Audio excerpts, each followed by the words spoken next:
Jamais sans la grâce, une dévotion matinale proposée par l'Église évangélique de la grâce en collaboration avec l'Institut de théologie de Cotonou.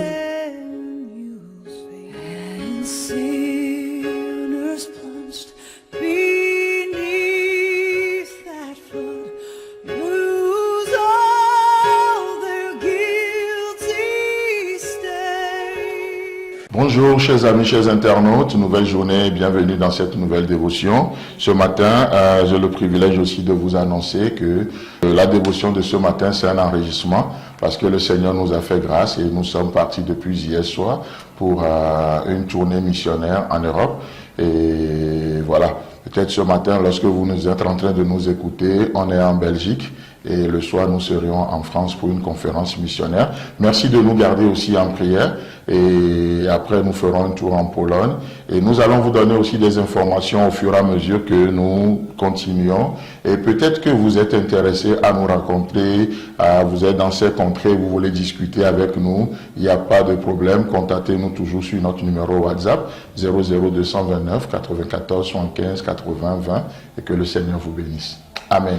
Alors, hier, nous parlions justement de l'importance de veiller et de prier, comme Jésus l'avait dit à ses disciples, n'est-ce pas? Et on a vu que veiller n'est pas une manière, en tout cas, ce n'est pas de la solitude que Dieu nous impose, parce que Christ lui-même veille. Et comme il a demandé à ses disciples de veiller avec lui. Donc, notre veille n'est pas un moment de se retrouver avec soi-même, non, mais c'est un moment de se retrouver, d'être avec Jésus, d'être conscient de sa présence à nos côtés.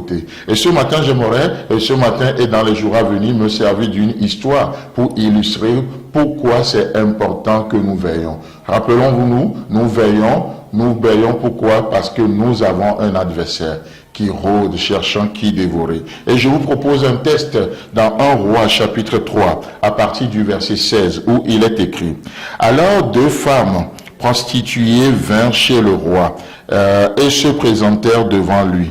L'une des femmes dit: Pardon, mon Seigneur, moi et cette femme, nous demeurions dans la même maison et j'ai accouché près d'elle dans la maison. 3 jours après, cette femme a aussi accouché. Nous habitons ensemble. Aucun étranger n'était avec nous dans la maison. Il n'y a que nous 2.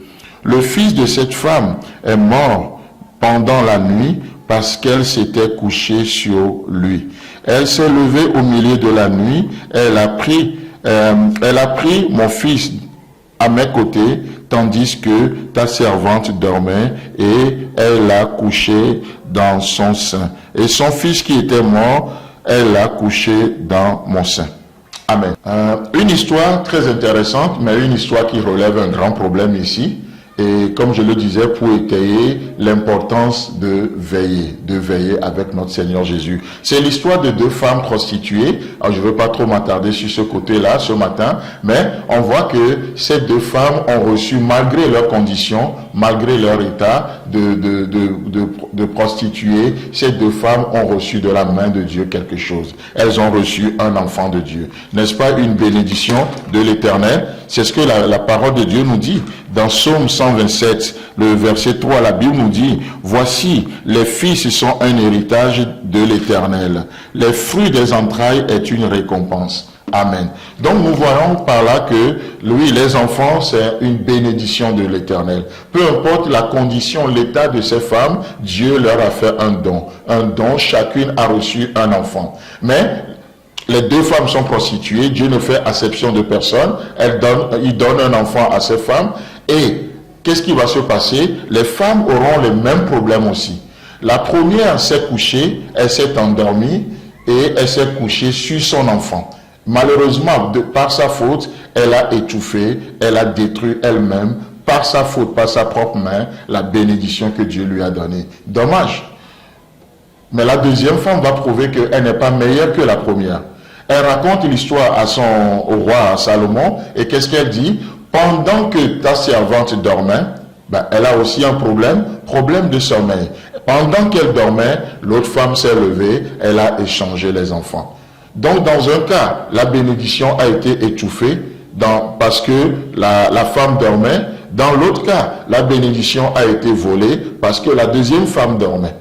Je trouve ça vraiment intéressant. Chers amis, chers internautes, Raison pour laquelle Dieu nous demande une chose, veillez et priez. Parce que votre adversaire, le diable, rôde. Cette journée, c'est un don de Dieu. Ne vous laissez pas voler votre journée. Ne vous laissez pas voler votre joie. Parce que l'ennemi rôde. Que le Seigneur vous bénisse et Dieu voulant, on se retrouve demain. C'est tout le temps que nous avons. Si vous avez aimé cette dévotion, parlez-en à vos amis. Parlez-leur du message de la grâce et de ce qu'il fait dans vos vies. Pour un sujet de prière, une question ou plus d'informations, contactez-nous. Téléphone 64 88 35 87 ou 96 42 69 05 ou par WhatsApp au 94 75 80 20.